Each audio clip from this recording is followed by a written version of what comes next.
Чернев, който беше убит преди 2 дни при изпълнение на служебния си дълг. Той беше погребан с военни почести в родното му село Горно Черковище. Последна почет на Чернев отдадоха вътрешният министър Цветан Цветанов и главният секретар на МВР Калин Георгиев. Загиналият полицай беше удостоен посмъртно с почетен знак на МВР 3-та степен. Министър Цветанов връчи на близките 3000 лева помощ от МВР.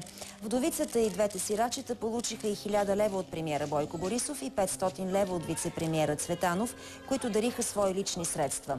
Бончо Чернев загина на 8 февруари при битов инцидент в казанлъшкото село Енина, когато 58 годишен мъж го прободе смъртоносно с нож.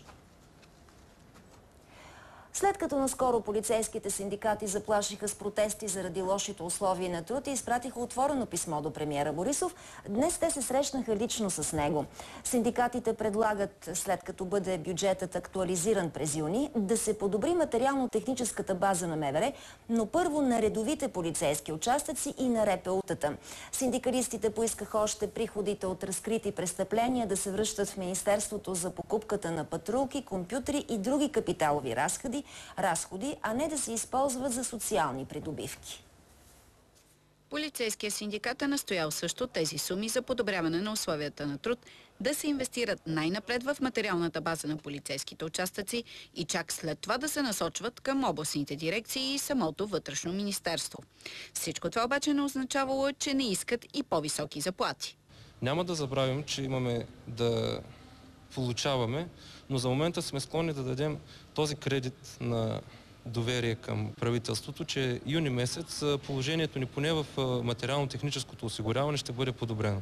В същото време обаче синдикалистите не обещаха, че протестни действия няма да има заради огромното напрежение сред редовите служители на МВР. Това се взима в нашите ръководни органи като мнение, а ние сме демократична организация, ще следираме мненията на нашите членове и ако това, което в момента сме постигнали като договорка, не ги задоволява, ще предприемем необходимите законни мерки. Все пак полицаите са доволни, че Борисов е поел ангажимента при първите по-големи постъпления в хазната да се дадат пари за подобряване на условията им на труд. Харесала е и идеята им част от тези средства да дойдат от приходите от престъпления и даже е предложила с решение на правителството областната дирекция на полицията в Бургас да получи обратно 500 000 лева, конфискувани от държавата при разкрито престъпление.